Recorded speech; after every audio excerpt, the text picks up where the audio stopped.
सभी दोस्तों को नमस्कार। प्रकाश रिंदी यूट्यूब चैनल पर एक बार आपका फिर से स्वागत है। दोस्तों, यदि आप राजस्थान से बिलोंग करते हैं तो दोस्तों ये वीडियो आपके लिए बहुत ही खास होने वाला है, क्योंकि दोस्तों राजस्थान में सरपंच चुनाव को लेकर के साथियों जो आप इंतजार कर रहे हैं उसी की जानकारी आपको इस वीडियो में मिलने वाली है।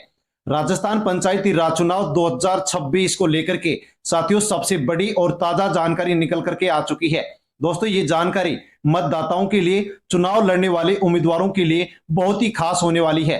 दोस्तों, इस वीडियो में आपको जानकारी मिलने वाली है कि पंचायती राज चुनाव 2026 को लेकर के साथियों मतदाता सूची और सीट आरक्षण यानी कि दोस्तों लॉटरी को लेकर के क्या खबर आई है।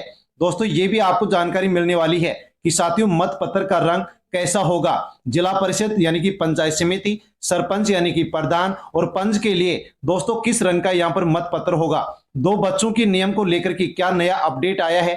शैक्षिक योग्यता में क्या बदलाव को लेकर के चर्चा चल रही है। साथियों, आचार संहिता कब लागू होगी, चुनाव कितने चरणों में होंगे और दोस्तों चुनाव कब संपन्न होंगे, उसकी पूरी अपडेट आपको वीडियो में मिलने वाली है।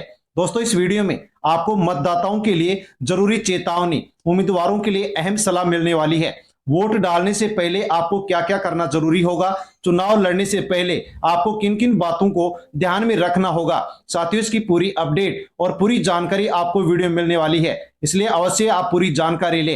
दोस्तों, आप यदि वोटर हैं या फिर साथियों आप किसी भी पद के लिए चुनाव लड़ने का इच्छुक है तो दोस्तों अवश्य पूरी अपडेट आपको जान लेनी होगी। राजस्थान सरपंच चुनाव 2026 पंचायत में कौन सी जाति यानी कि कैटेगरी की साथियों सीट आने वाली है, जिसको लेकर के आप बेसब्री से इंतजार कर रहे हैं। दोस्तों, चुनावी बिगुल, नए नियम लागू, साथियों बहुत से लोगों को तगड़ा झटका भी दिया गया है। चुनाव लॉटरी को लेकर के दोस्तों बड़ी खबर है। साथियों, सभी जो आपके मन में भ्रम चल रहे हैं साथियों, अब वो भ्रम की जो गुंजाइश है वो खत्म होने वाली है, क्योंकि साथियों इस वीडियो में हम पूरी जानकारी लेने वाले हैं कि साथियों चुनाव की तारीख है, उनका ऐलान क्या किया गया है। दोस्तों, पूरी जानकारी, पूरी अपडेट आपको वीडियो मिलने वाली है, इसलिए अवश्य पूरी जानकारी लें। और साथियों, चैनल पर नए हैं तो प्रकाश रिंदी यूट्यूब चैनल को सब्सक्राइब कर लें, बेल आइकन प्रेस कर ऑल पर क्लिक अवश्य कर लें, ताकि आगे भी इसी प्रकार की जानकारी आपको इसी यूट्यूब चैनल की वीडियो के माध्यम से मिलती रहे। दोस्तों, अपने दोस्तों तक वीडियो को आप टेलीग्राम, व्हाट्सएप, फेसबुक के माध्यम से सेंड अवश्य करें, ताकि सभी लोगों तक साथियों राजस्थान में सरपंच चुनाव को लेकर के जो जानकारी आई है वो पहुंच सके। साथियों, जमानत, पंचायत चुनाव से जुड़ी अहम जानकारी। राजस्थान में होने वाले पंचायत चुनाव को लेकर के राज्य निर्वाचन आयोग ने दोस्तों कई नियम स्पष्ट कर दिए हैं। कौन कौन से नियम स्पष्ट किए हैं तो दोस्तों बताया गया है कि किसी भी प्रत्याशी को डाले गए कुल मतों का न्यूनतम 1/6 यानी कि 1/6 हिस्सा वोट प्राप्त करना अनिवार्य होगा। दोस्तों, यदि आप चुनाव लड़ेंगे तो वहां पर जितने भी वोट डाले जाएंगे उनमें से दोस्तों 1/6 वोट आपको प्राप्त करना होगा। यदि प्रत्याशी ये न्यूनतम सीमा पूरी नहीं कर पाता है तो उसकी जमानत राशि जब्त कर ली जाएगी, भले ही वह निर्वाचित क्यों नहीं हो जाए। जैसे कि दोस्तों एक उदाहरण के माध्यम से आप समझ सकते हैं, यदि किसी ग्राम पंचायत में कुल 900 वोट पड़े हैं तो प्रत्याशी को कम से कम 150 वोट प्राप्त करना होगा। और दोस्तों ये जो नियम है ये सरपंच, पंचायत समिति सदस्य, जिला परिषद सदस्य सभी पदों पर साथियों एक समान रूप से लागू होगा। और दोस्तों आप चुनाव लड़ेंगे तो उसके लिए जमानत राशि कितनी चाहिए वो भी आप जान लीजिए। दोस्तों, सामान्य वर्ग के लिए 500 रुपए, महिला, SC ST और OBC के लिए 250 रुपए। साथियों, सभी मतदाताओं और प्रत्याशियों से अनुरोध है कि नियमों को समझे और लोकतंत्र को मजबूत बनाए। दोस्तों, यदि नियमों को हम नहीं समझते हैं तो यहां पर हम लोकतंत्र को मजबूत बनाने में अपनी भूमिका नहीं निभाते हैं। साथियों, अब जानते हैं कि सबसे बड़ी खबर क्या है। पंचायती राज चुनाव की प्रक्रिया शुरू हो चुकी है। निर्वाचक नामावलियों का साथियों प्रारूप प्रकाशित कर दिया गया है। मतदाता सूची का दोस्तों जो पुनरीक्षण कार्यक्रम है वो भी दोस्तों लागू हो गया है, यानी कि अब चुनाव दोस्तों सिर्फ चर्चाओं में नहीं है बल्कि प्रक्रिया में प्रवेश कर चुका है। दोस्तों, सबसे पहले हम जानकारी ले लेते हैं कि मतदाता सूची पुनरीक्षण को लेकर के साथियों यहां पर कौन कौन सी तारीखें जारी की गई हैं। तो दोस्तों मतदाता सूची से जुड़ा पूरा कार्यक्रम आप जान लीजिए। साथियों, मतदाता सूची में आपका नाम होगा तो आप वोट डाल सकेंगे। मतदाता सूची में आपका नाम होगा तो आप किसी भी पद के लिए चुनाव लड़ सकेंगे। और यदि मतदाता सूची में आपका नाम नहीं है तो आप वोट नहीं डाल सकते, आप किसी भी पद के लिए चुनाव नहीं लड़ सकते। दोस्तों, 31 जनवरी को निर्वाचक नामावली का पठन मतदान केंद्र और प्रत्येक ग्राम सभा में साथियों हो चुका है। 1 और 2 फरवरी को विशेष अभियान के माध्यम से दोस्तों नाम जोड़े जा चुके हैं और सुधार करने का मौका दिया गया है। 7 फरवरी को साथियों यदि आपका दोस्तों वोटर लिस्ट में आपका नाम नहीं है तो आप जुड़वा सकते हैं। यदि हटवाना चाहते हैं तो हटवा सकते हैं, करेक्शन करवाना चाहते हैं तो करेक्शन करवा सकते हैं। दोस्तों 7 फरवरी तक आप दावा कर सकते हैं और आपत्ति दोस्तों आप यहां पर जमा करवा सकते हैं। 14 फरवरी को दोस्तों जो दावे और आपत्ति आएंगी उनका निस्तारण किया जाएगा। 21 फरवरी को दोस्तों पूरक जो मतदाता सूची है वो तैयार की जाएगी और 25 फरवरी को दोस्तों राजस्थान में अंतिम मतदाता सूची का प्रकाशन कर दिया जाएगा। 25 फरवरी के बाद मतदाता सूची में कोई भी बदलाव नहीं होगा। यदि इस सूची में मतदाता सूची में आपका नाम है तो आप वोट डाल पाएंगे और किसी भी पद के लिए दोस्तों आप चुनाव लड़ सकेंगे। नई ग्राम पंचायतों का गठन को लेकर के दोस्तों बड़ा बदलाव। कई बार साथियों इस बार कई जिलों में नई ग्राम पंचायतें बनाई गई हैं, नई पंचायत समितियों का साथियों गठन किया गया है। इसका असर पड़ा है कि वार्डों की संख्या बढ़ी है, प्रधान सदस्यों की संख्या बढ़ी है, आरक्षण और लॉटरी भी दोस्तों पूरी तरह से इस प्रकार से अब नई होने वाली है।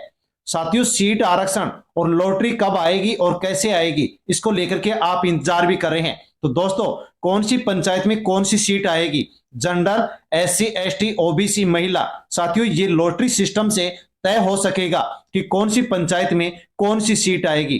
तो दोस्तों अब लॉटरी कब आएगी ये भी आप जान लीजिए। तो साथियों अंतिम मतदाता सूची 25 फरवरी को साथियों यहां पर जारी की जाएगी और इसके बाद आचार संहिता लगने से पहले सीटों की जो लॉटरी है वो दोस्तों जारी कर दी जाएगी। हाँ साथियों 25 फरवरी को मतदाता सूची जारी की जाएगी, उसके बाद में आचार संहिता लागू होगी और आचार संहिता लागू होगी उससे पहले दोस्तों जो सीटों की लॉटरी है वो जारी कर दी जाएगी। लॉटरी के बाद ही साफ होगा कौन सी सीट साथियों किस वर्ग की आई है और कौन उम्मीदवार वहां पर चुनाव लड़ सकता है। लेकिन दोस्तों नई पंचायतों के लिए नया आरक्षण नियम आपके लिए जानना होगा। यदि दोस्तों आपकी नई पंचायत बनी है तो साथियों वहां पर किसकी सीट आने वाली है उसको लेकर के भी दोस्तों आप नया नियम जान लीजिए। साथियों प्रस्तावित है कि यदि किसी नई ग्राम पंचायत में SC ST आबादी 15% या इससे अधिक है तो वहां पर SC ST वर्ग के लिए सीट आरक्षित होगी। हाँ दोस्तों यदि आपकी ग्राम पंचायत नई बनी है और उसमें यदि SC ST की आबादी 15% या इससे अधिक है तो दोस्तों वहां पर SC ST वर्ग के लिए जो सीट है वो आरक्षित रहेगी, अर्थात यही सीट पहले आने वाली है। ये नियम खासकर नई गठित पंचायतों पर लागू होगा। साथियों जो पुरानी पंचायतें होंगी उनके ऊपर ये लागू नहीं होने वाला है। दोस्तों अब आगे आप जान लीजिए कि सत्ता की भूख। दोस्तों यहां पर महाराष्ट्र की एक बड़ी खबर है, सरपंच बनने के लिए 6 साल की बेटी की हत्या। दोस्तों जान लीजिए महाराष्ट्र से खबर है कि सरपंच बनने के 4 माह में सरपंच बनने की चाह में 6 साल की बेटी की जान ले ली गई है। दोस्तों पुलिस के मुताबिक बताया गया है कि जून में प्रस्तावित ग्राम पंचायत चुनाव में सरपंच का चुनाव लड़ना चाहता था एक शख्स। और दोस्तों महाराष्ट्र पंचायत राज अधिनियम के अनुसार 2 से अधिक बच्चों वाला व्यक्ति चुनाव नहीं लड़ सकता।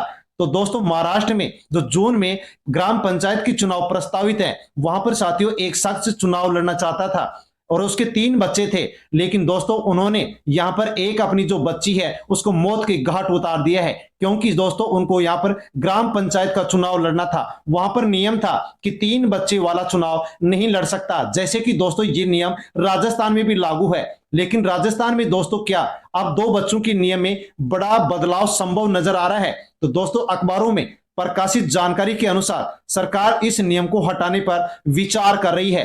दोस्तों जान लीजिए कि यदि प्रस्ताव पास हुआ तो 2 बच्चों की बाध्यता खत्म हो सकती है, 2 से अधिक बच्चे वाले भी चुनाव लड़ सकते हैं। ये बदलाव उम्मीदवारों के लिए दोस्तों बड़ी राहत माना जा रहा है। लेकिन दोस्तों अब यहां पर इस प्रस्ताव में इस नियम में क्या बदलाव किया जाता है जानेंगे।